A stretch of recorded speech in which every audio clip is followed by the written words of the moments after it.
وهنا بصراحة حسيت بالإحباط.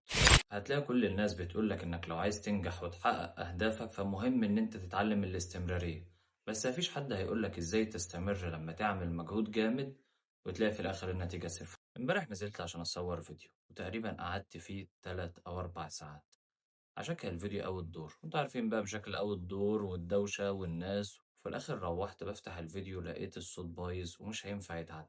وطلع بقى الصوت اللي جوايا: انت غبي، انت لو كنت ركزت اكتر من كده كنت هتعمل حاجة كويسة. شوية الحاجات اللي بتجيلنا دي لما ايه نعمل مشروع كده او حاجة ونحس ان هو فشل. لكن وقفت مع نفسي هنا بصراحة وسألت سؤال: هو انا لو زعلان على 3 أو 4 ساعات، طب امال بقى الناس اللي بتفتح مشاريع وتقعد فيها سنين وتدي وقت ومجهود وفلوس، أو حتى الناس اللي بتبقى في علاقة لمدة طويلة وتبص وراها تلاقي في الآخر النتيجة صفر، الناس دي بتحس بإيه؟ طب وبتقوم تاني إزاي وبتكمل حياتها بعد الإحساس ده؟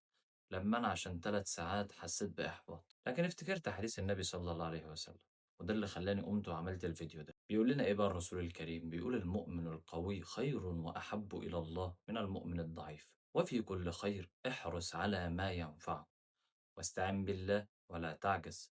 شوف بقى الرسول الكريم صلى الله عليه وسلم هو اللي بيقول لك ما تخليش حاجة توقفك وما تخليش حاجة تبعدك عن حلمك. فإن أصابك شيء، هو عارف إن هيحصل، فإن أصابك شيء فلا تقل لو أني فعلت كذا لكان كذا. يعني ما تقولش يا ريتني بدل ما اشتريت دولار كنت اشتريت ذهب، يا ريت بدل محل الهدوم كنت فتحت مطعم. لأ، ولكن قل قدر الله وما شاء فعل. فإن لو تفتح عمل الشيطان.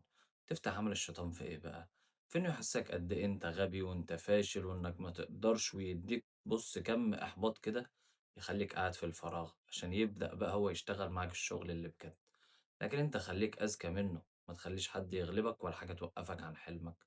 واسمع وصية الرسول: واحرص على ما ينفعك واستعن بالله ولا تعجز، وإن شاء الله هتوصل لحلمك ولكل اللي نفسك فيه.